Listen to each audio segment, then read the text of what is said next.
Abrica! Welcome to a new episode of Let's Talk Taíno. I'm Priscilla Colon, co-founder and creative here at Kateí, where our mission is to promote the Taíno language and culture. So today, we're starting a mini-series on question words. We're going to be learning who, what, when, where, why, how, and so much more during our mini-series. Now, you've seen many of these words before, but we're going to be focusing on specifically how to ask questions and how to answer them in a variety of contexts. Are you ready to get started? We're going to begin with a word that we've seen before, Kateí, what?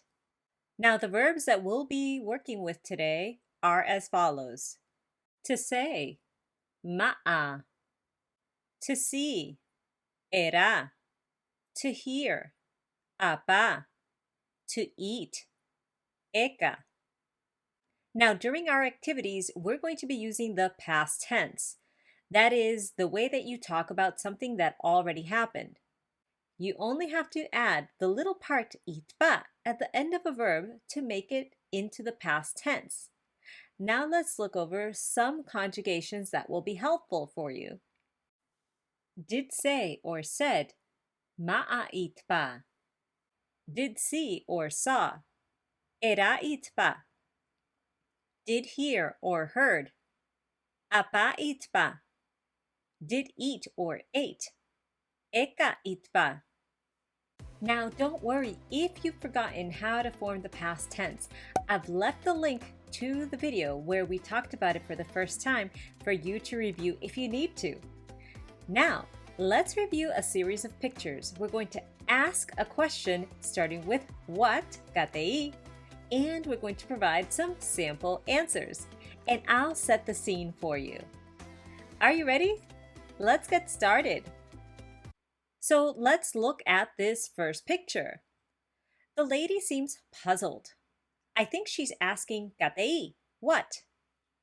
I think to me, she didn't understand what somebody said. So how would we phrase that in Taíno? We could say, Kateí buk ma'a itpa? What did you say?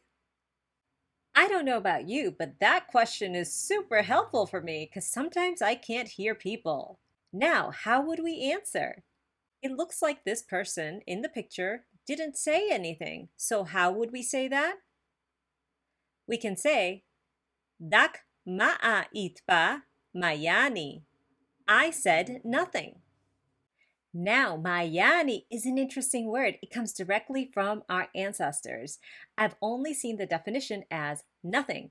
However, if I break down the word, I think I know its real meaning. So, ma-ya-ni is made up of three parts. Ma or mat at the beginning of a word usually means no or not. I know that ya means spirit, and I know that ni means water. So this word could mean no spirit, no water, which kind of makes sense. If something doesn't have a spirit or water, then technically it's nothing because everything has spirit or is made up of water in some form. Now, let's take a look at the next question. It looks like this woman is looking at or seeing something. But, Kateí, what? Now, can we make a complete question? How do we ask, what did you see? That's right. We can say, Kateí buk era itpa.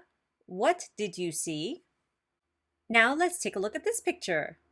What do you think this woman saw? It looks to me like she saw a mountain. So let's answer the question.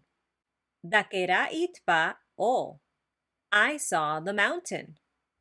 Now you've learned a new word, o, which means mountain in Taíno. Now let's look at this picture. Kateí, what? I think she's hearing something. How can we ask, what did you hear? Correct. Kateí buk apa itpa? What did you hear? Let's listen for just 1 second. Did you hear that? Do you know what kind of bird that is? That's right, it's a woodpecker. So, how can we answer the question? Dak apa itpa inriri? I heard the woodpecker. Now, inriri is also a word that comes directly from our ancestors. It was really important and it was part of the Taíno mythology and creation stories. And very soon, we'll cover some of those. Now let's take a look at this picture. Oof, this guy looks like he's having a bad day. He looks like he's got a stomach ache.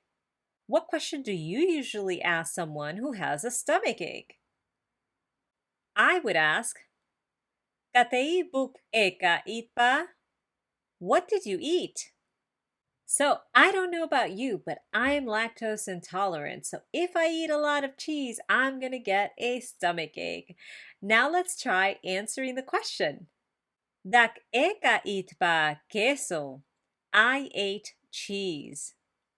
And as you know, queso is a word that was borrowed from the Spanish language. Please take a look at the link below where I talk about where queso comes from and why we borrowed that word. So, wasn't that fun?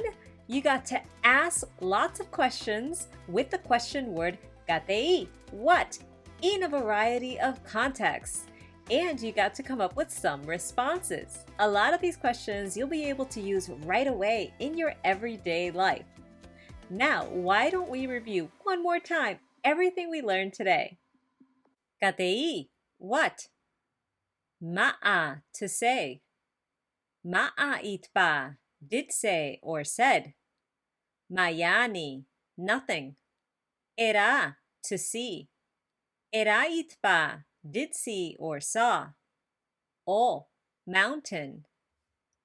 Apa, to hear. Apa itpa, did hear or heard. Inriri, woodpecker. Eka, to eat. Eka itpa, did eat or ate. Queso, cheese. So, before we leave, I would love to challenge you to take the time to write at least one question with kateí, what, per day. This could be something that you write quickly on a sticky note or in a journal or in your language notebook if you're tracking what you're learning in Taíno. Write a question about whatever it may be. You don't even have to write it completely in Taíno, but of course, try to include as many words as possible. If you want to continue the conversation, please follow us on Facebook, Instagram, and Twitter, where I'm uploading new culturally relevant and language information about our Taíno ancestors. If you haven't heard already, we've got a newsletter that you can join. You're going to get sneak peeks and some interesting language tips. And of course, there are tons of new resources out there in Taíno. There are our kids' books, some activity books that community members have created, and so on. As always, I can't thank you enough for being here with me week after week. I know sometimes this journey can be tough. I know it's hard to stick with it, but I know together we can bring back Taíno. In the meantime, Tay karaya guaitiao nagu.